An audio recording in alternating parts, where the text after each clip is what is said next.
So a couple years ago, I made a terrible movie, a feature film, and I don't think I regret anything. Allow me to elaborate. Hey everyone, welcome back to my channel. My name is Anton Wong, and on this channel we discuss video production, media marketing, and career and business development. So if any of that interests you, click subscribe. But without any further ado, let's get into the video. So yeah, I made a terrible movie with some of my friends, and it turned out terribly. Like, the movie itself was just terrible. But let me just give you some background information on how it came to be my favorite worst movie that I've ever made. So I was 18 and I had sort of recently dropped out of film school. I had dropped out because I just sort of wasn't feeling it, and I ended up taking a gap year, some time off to really decide that I want to try to see if I can first make it into the film industry on my own, and I wanted to see if I could do it by,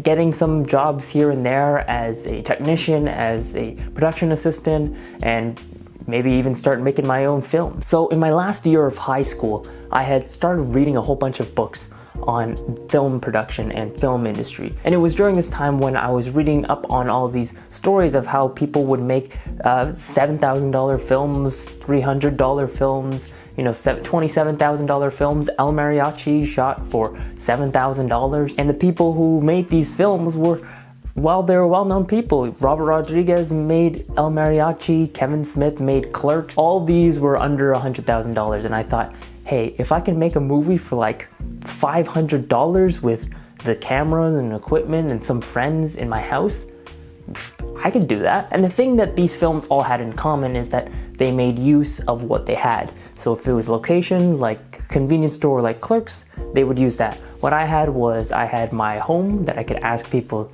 to be quiet during, and I had a couple of friends who might be able to help out. So I asked a total of 4 friends to help out during this process. My first one was my friend Joseph from high school, who was also taking a year off. Another one was my friend Michael, who I had been making films with prior to that during high school. Now him and I are about 3 or 4 years apart. So when I was in grade 12, he was in grade 9, which means that when I was on my year off, he was still in school. But good thing is, I made this film during the March break, which is kind of like spring break. So him and 2 of his friends, who I've also made films with as well, had a full week off. So I decided, okay, 5 days, a week. Let's try to get a film shot in 5 days. Now, if you know anything about filmmaking, most films are not shot in 5 days. Most films are shot in like 3 weeks at least. And those are like the small productions. But I was super ambitious with this. I thought, hey, you know what? I can get it done in 5 days. I'm just doing it in one location. It's gonna be my house. So with the agreement of these 4 friends that I was able to get on board, I decided to then write the script. The only problem was I had a week to write the script. Now, most writers out there are thinking, you're gonna write a feature film in a week?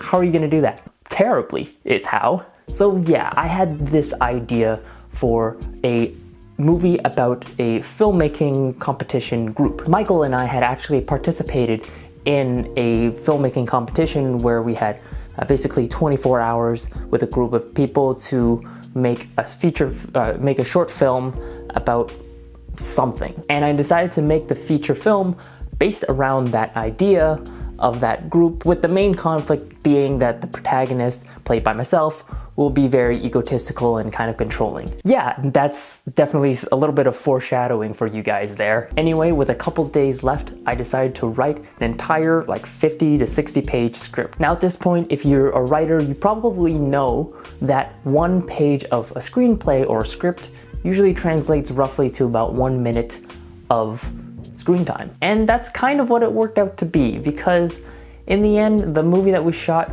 ended up being about 50 minutes. 50. And there was a lot of filler. So anyway, the time came to where I got everyone to start shooting with me. I gave everyone the script and we just started shooting. Now, a good production would have their actors run rehearsals, or at least try to get some lines down. No, I just sent it to them and said, hey guys, show up on the day of. Let's just have some fun. So we started off shooting, and the production itself actually kind of went all right. I mentioned that we had spent a total of $500 on this film. Well, I had spent under $500 on this film. What did we spend it on? Well, obviously food. I had to convince them to come here out of their time off that they were taking just to help me out. So obviously I had to pay them in food because, well, I couldn't pay them in money. I didn't really have that much money. I also bought an extra hard drive for the film. Now back to the production itself, it actually didn't do too terribly. We got the train running and there wasn't very many arguments or disputes over shots or anything like that.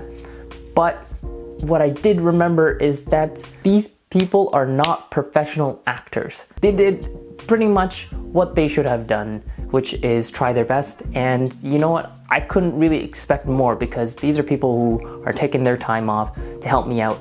And I didn't give many rehearsals. I didn't give much head of time. This was all my fault, by the way. So we kept shooting, and on Friday we were able to wrap somewhat in the afternoon, actually. Yeah, I had actually ended up shooting 50 pages of script in 5 days. Roughly works out to an average of 10 pages a day, but actually one of the days we shot both day and night. So after that, I sent everyone home. I said thank you very much, and I got to editing. Now the thing with this film was that I decided that I wanted to make it kind of mockumentary style, like The Office or Parks and Recreation or This Is Spinal Tap, something like that. I felt like that if I could make it look cheap, that it would fit in with the vibe. And I think that was probably the smartest decision out of all of the other decisions that I made during this process. Now, editing this film, I edited it on a 2011 model of a MacBook Pro with, I think, like 4 gigs of RAM. It was really slow, but that's what I used because that's what I had to edit it with. And I was actually able to finish it within about a month. Now, one of my bigger mistakes was committing to the idea that it was going to be a feature film. Now, a feature film, if you guys don't know, is often defined as something that is greater than an hour. Film festivals usually say about 40 minutes. I think the Academy of Motion Picture Arts and Sciences, so the Oscars, they set it at 50 minutes, so anything greater or anything less than that is a feature film or a short film. And I was really committed to making this my very first feature film. So what did I do? Well, I made it 50 minutes by leaving in a lot of filler. There were some scenes that I watched and went, yeah, the pacing on this could be a lot quicker. And there's some scenes that really sort of take away from the story and don't really need to be there. But I was just so pot committed to the idea of making this a movie. So what did I do next? I decided to take this and send it to a bunch of film festivals. I sent it to various film festivals that I thought were probably easy to get into, like small local film festivals. I think I also submitted to the Toronto International Film Festival, which obviously I did not get into. But what I wasn't expecting was nobody to accept me. I submitted to like a dozen or 2 film festivals. None of them took me in, and good on them because the film was terrible. And then at that point on, I decided, you know what, let's just cut my losses. I decided not to even release it to anyone. I was so embarrassed by the film itself that I thought, hey, I am not letting anyone see this. So why am I telling you this story? Well, first of all, it's entertaining and it's great schadenfreude. It's great to laugh at someone else's expense, my expense. But another thing is that I want to tell you guys the lesson that I learned from this. One thing is that things take time and things take planning. Now, I personally love going improv and off the cuff and without plan. That's where I thrive. But even the greatest improvisers and comedic improvisers know that you need some sort of structure in order to base your improv sketches off of. And my foundation was the script and the plan that I had made. The plan that I had made was terrible. So number 1 lesson was plan things out. The second thing was readjust your expectations. So I don't know if you guys have ever heard of the Dunning-Kruger effect, but basically it's like confidence to actual knowledge. And basically at the beginning of something you don't know anything, but after a while your confidence skyrockets even though you really don't know that much. Then after a while you peek over the edge and you discover, oh yeah, I really don't know that much. And then of course after a while of getting to know a little bit more, you start getting a little bit more confident with your knowledge. And I was right at the peak. I had no idea what I was doing, but I felt so confident. Now, the third lesson I want to talk about was that this was great because I had learned all the things not to do when making a feature film. Give the script to the actors ahead of time.